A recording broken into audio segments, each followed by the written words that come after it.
The Liberal Party in Canada has had a significant victory, winning a fourth term. It's significant because not only have the Liberals already been in power for a decade, and people tend to get sick of governments after a while, but we have seen other incumbent governments in recent times falling on the cost of living sword.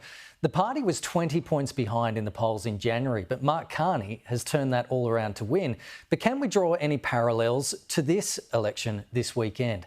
Joining me live is the Australian Director for the Canadian public affairs firm Crestview Strategy. Matthew Doman joins us. Matthew, thanks for your time. How significant, in your view, is this victory for the Liberal Party in Canada? Well, good morning, Kenny. Look, it's a very significant result for Canadians. They faced a fairly starkly different choices in this election. The Conservative Party's agenda was considerably more conservative than that of the Liberal Party, the Liberal Party in Canada being a centre-left grouping. But as you said, there was dramatic turnaround in the last 2 months. In January, the Conservatives looked like they were in an unlosable position. Within a few weeks of Donald Trump coming into the White House, they seemed to be, and proved to be, in an unwinnable position. So as we've seen elsewhere, Donald Trump seems to have been very good for left and centre-left political parties around the world. I think he's played a role in the reversal of the fortunes of Keir Starmer in Britain, and he seems also to have had a lesser effect in Australia, but I think he may have taken 10 percentage points off the Conservative vote in Canada. He may have taken 2 percentage points off the coalition vote here in Australia, but in an election, this Australian election, which is looking to be very tight, that is a significant impact that Trump and the politics of tariffs have had. It certainly is, and we'll get to more on that in just a moment. But Conservative leader Pierre Poilievre, he lost his seat of Ottawa as well. What do you think happens to him next? Well, it's a big question in Canadian politics, in particular on the Conservative side.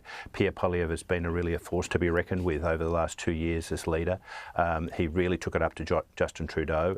I think he had Trudeau on the ropes, and of course that led to Trudeau announcing his departure in December last year and leaving the Prime Minister's residence in January. There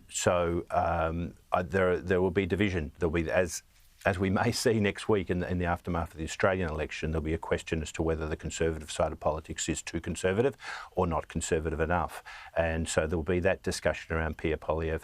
But it's an impressive performance. He's taken the Conservative Party vote to its highest level since the 1980s. He's gotten very close to defeating an incumbent government, but not close enough. And as you said, in a twist of fate for him, he's lost his own seat. And that Donald Trump factor, did Canadians just want someone who is projecting their level of anger towards the Trump administration, and that came in the form of Mark Carney? Well, I think what we've seen is, and it's happening here as well, where the centre-right is accused by their opponents of being somehow mini Trumps, mini MAGAs, taking their political agenda from the Trump playbook. That's demonstrably untrue for Pierre Poilievre in Canada. It's demonstrably untrue for Dutton here in Australia. Of course, there are shared philosophies on the right of politics, but it doesn't mean that they're mini Trumps. So I think we're working through that here, and we'll see what that means for the vote in the election here on Saturday. How successful do you think has Labor been in sort of linking Peter Dutton to Donald Trump in the election campaign here? And does this election result spell bad news for Peter Dutton?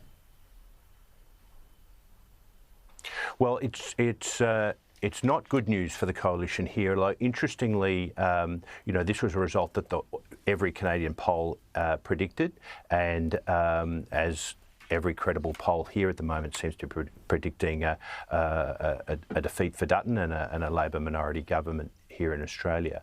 So the polls proved to be accurate. If anything, the Conservative vote was a little stronger than the polls predicted, but not strong enough to change the anticipated result.